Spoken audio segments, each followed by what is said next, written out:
Pakar politik sebelah sana mengatakan bahwasannya pertemuan Prabowo dengan Megawati dan juga Puan Maharani nantinya tidak ada sedikit pun unsur transaksional. Kalian percaya itu? Kalau aku enggak. Sementara aku baru nonton Aryo Seno Bagaskoro yang termasuk salah seorang pengurus di PDIP mengatakan bahwasannya PDIP kedepannya setelah pelantikan mau ada di luar pemerintahan, mau ada di dalam pemerintahan sama-sama baik. Dari pernyataan itu kita bisa gambarkan bahwasannya mereka juga kepengin.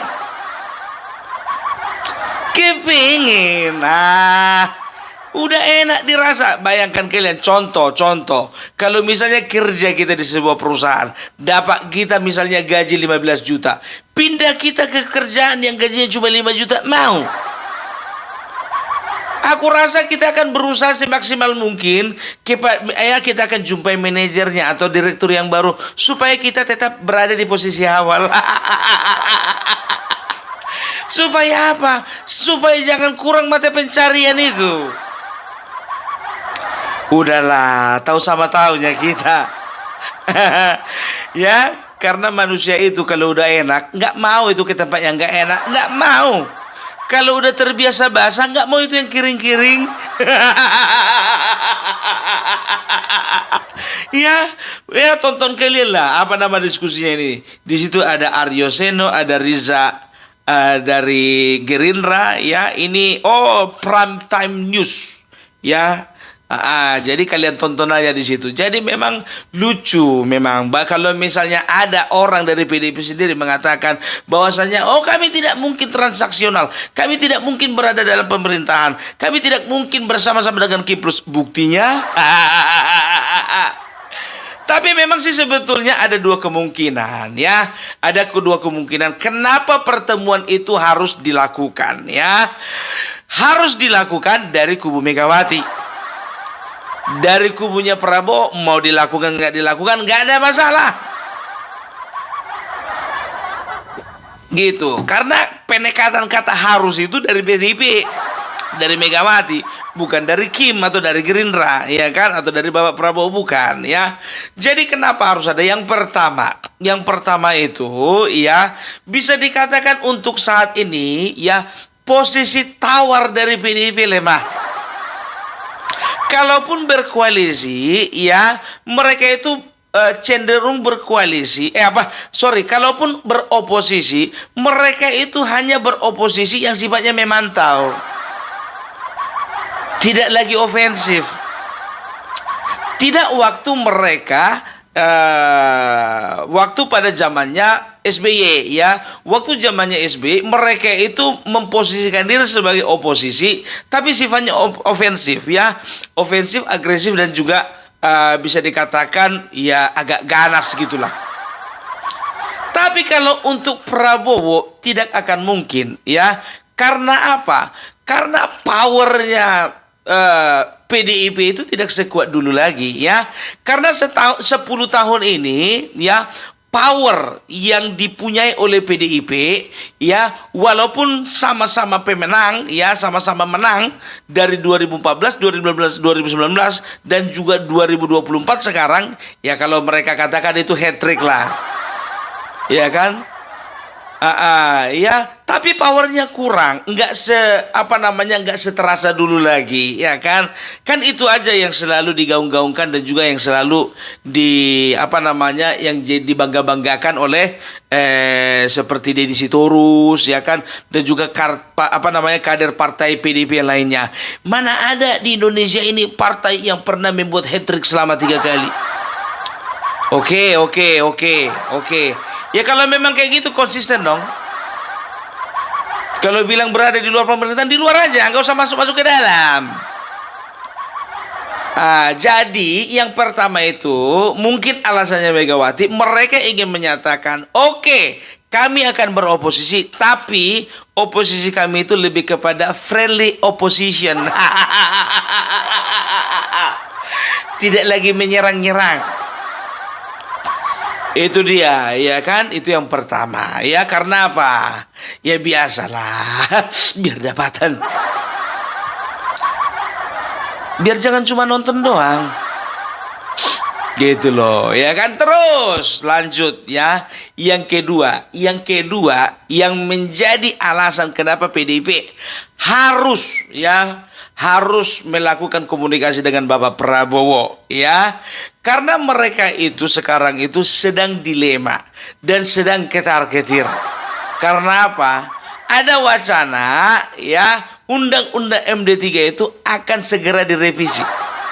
Jika undang-undang MD3 direvisi, maka yang terjadi adalah perubahan mekanisme dalam pemilihan ketua DPR. Iya, ya kalau sudah kembali lagi sebelum 2018, azab, hancur minah, nggak ada lagi gunanya ranking 1. Nggak ada yang bisa dibanggakan lagi. Karena apa? Menjadi kebanggaan ranking 1 dalam perolehan suara ketika kita menjadi ketua DPR. Tapi ketika kita tidak bisa lagi menjadi ketua DPR, udah, ranking tinggal ranking, kebanggaan tinggal kebanggaan. Untuk apa punya kebanggaan tapi nggak punya power? Dan itulah ya, maka dijalin komunikasi. Ini menurut Opung Parpelak ya. Mereka jalin komunikasi dengan Bapak Prabowo supaya apa? Ya supaya ya Puan Maharani dengan segala kelemah lembutannya berkatalah, Pak ya tolonglah Pak. Ya Bapak kan sudah jadi menteri, jadi presiden. Lambok ya ketua DPR itu ya bagian kami aja lah. Minta tolong tuh Pak. Kalau bisa itu kawan-kawan di Kimplos itu jangan ada revisi-revisi lagi lah Pak. Gitu ya kan. Itu bahasaku. Bahasaku itu. Apa kemungkinan bisa terjadi? Bisa. Bisa terjadi. Ya kan. Bisa terjadi pembicaraan itu ya. Jadi bisa dikatakan ya, yang pertama tadi memang ketika mereka memutuskan untuk oposisi ya, berarti ketua DPR mereka juga minta supaya menjadi jatah mereka. Kenapa nggak diminta? Bisa diminta itu. Kenapa enggak? Ya kan semua bisa dikondisikan oleh Bapak Presiden. Ya makanya kalian baik-baik, kalian jangan terlalu congor, kalian itu terlalu membabi buta, ya kan? Udah babi membabi buta, udah haram buta lagi. Ya, itu dia. Baru yang ketiga, ya alasan kenapa PDIP perlu menjalin komunikasi dengan Bapak Prabowo, ya. Karena begini, ya. Bisa dikatakan kalau untuk menjalin komunikasi dengan Jokowi kan nggak mungkin. Ya, PDIP atau Megawati tahu sebetulnya power paling besar itu bukan di tangan Prabowo. Power paling besar itu di tangan tukang kayu. Di tangan tukang kayu. Baru kali ini ada tukang kayu mengendorse jenderal, jadi itu barang. Berarti tukang kayu itu sakti. Iya kan, nggak bisa main-main sekarang sama tukang kayu. Jadi kalau bisa dikatakan ini sebagai langkah pengamanannya ini, ya kan? Karena begini, ya, karena begini, itu tukang kayu sampai sekarang masih ngotot untuk mensahkan rancangan undang-undang perampasan aset.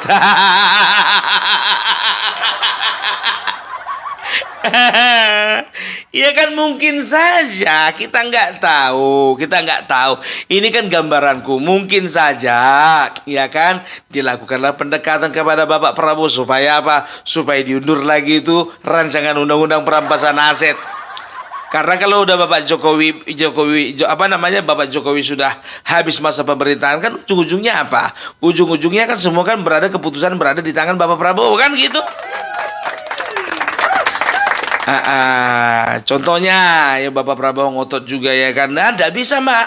Kalau rancangan undang-undang perampasan aset itu ya harus dijadikan undang-undang. Iya Pak, bisa kita jadikan Pak, tapi kita undur aja lah dulu, jangan sekarang-sekarang ini. Bayangkan loh, undang-undang perampasan aset itu sudah ada draftnya itu dari tahun 2008. 2008 sampai sekarang udah berapa puluh tahun itu diundur-undur. Hah? Itu dia. Karena apa? Iya kalau sempat diperlakukan kena lah, ya kan? Orang dalam pula yang paling banyak kena. Jadi gitu, ada kaitannya dengan undang-undang perampasan aset.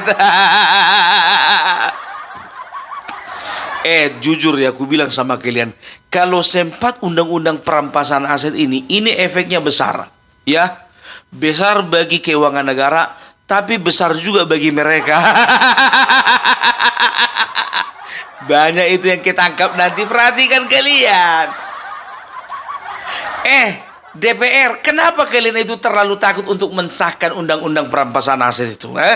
Kenapa? Emang pelaku korupsi cuma kalian doang? Yang dicurigai cuma kalian? Kan enggak. Eksekutif juga ada kemungkinan.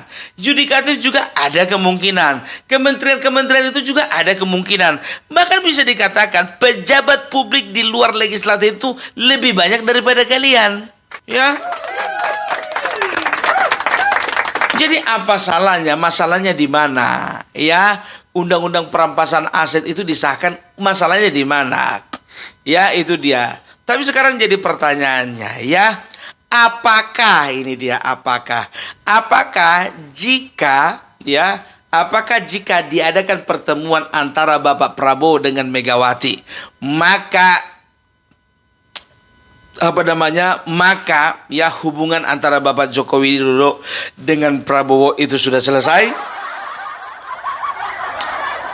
Sekarang begini, yang jadi pertanyaannya, apakah ini juga merupakan salah satu strategi dari Bapak Jokowi?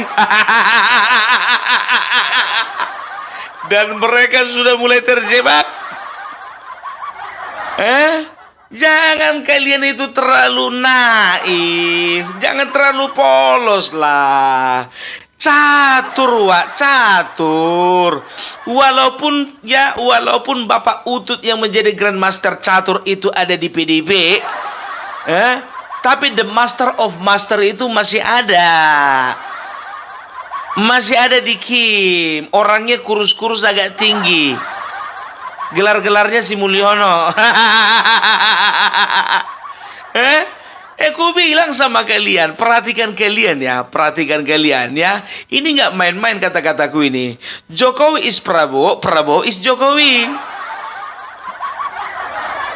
Nggak bisa dipungkiri itu, gitu loh. Jadi makanya kita lihat aja nanti, ya, itu kan nanti kan bisa dikatakan sebelum pelantikan diadakan pertemuan antara Puan Maharani, Megawati dan juga Bapak Prabowo, kan begitu. Maaf, Hasto nggak diajak. Toh gancel toh.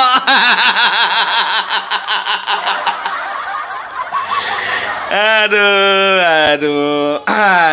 Jadi kalau bisa dikatakan ya, kita akan lihat perkembangannya bagaimana nanti. Apakah ya, kan ini kan nanti kan mereka kan adakan kongres ya. Jadi di kongres itu mereka akan menentukan dan menyatakan sikap, ya mereka akan ada di luar pemerintahan atau di dalam pemerintahan ya.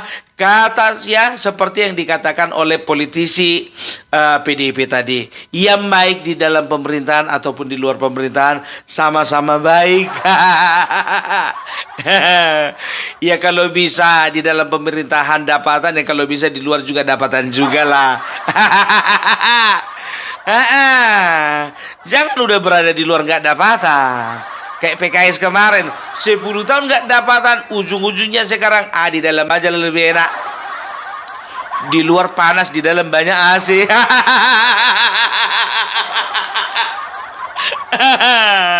Iya kan? Kalau bicara tentang pragmatis ya, sekarang begini ya, tidak ada dasarnya ya. Mereka selalu mengatakan bahwasanya Ibu Mega itu bukan orang yang pragmatis. Ibu Mega itu bukan orang yang mencela-mencela. Ibu Mega itu orangnya punya prinsip. Tergantung situasi.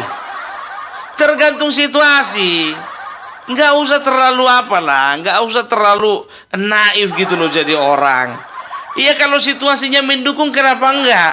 Kalau situasinya nggak mendukung, baru ada prinsip.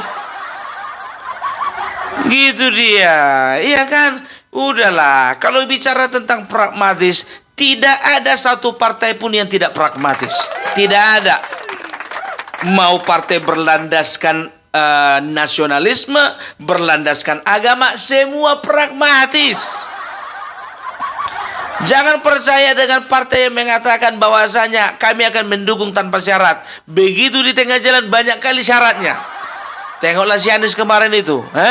Kemarin Nasdem berkata bahwasanya mereka akan mendukung tanpa syarat. Begitu di tengah jalan, ya kan, bukan salah partai. Ditengok, kayak gini rupanya modelnya ini. Nggak jadilah, kan begitu. Jadi kalau bisa dikatakan dia pragmatis, ya kan, dia akan lihat ada untung ruginya enggak. Kalau untung go ahead, kalau rugi tinggalkan. Itu yang dilakukan oleh 3 partai kemarin, ya kan, PKS, Nasdem dan juga PKB. Dilihat nggak ada untungnya membawa si Anies ini, tinggalkan. Makanya waktu PDIP kemarin gitu agak ngasih-ngasih harapan gitu kan, kasih angin segar sama si Anies, ya sampai si Anies itu berharap supaya dia diusung PDIP. Ternyata bukan angin segar, kentut yang dapat, angin busuk. Itulah yang membuat dia sakit hati sampai sekarang. Makanya aku bilang, udahlah PDIP masuk aja ke dalam pemerintahan, biar makin kejang-kejang gitu si Anies sama anak apa. Tapi kalau itu pertimbangannya kecil kali kan, iya. Tapi kalaupun kalian masuk dalam pemerintahan ataupun ada di luar pemerintahan, biarlah kalian itu punya manfaat bagi bangsa ini. Oke? Oke lah dulu. Salam hormat dari Opung Parbelak, iya kan? Salam Parbelak, salam NKRI, NKRI harga mati.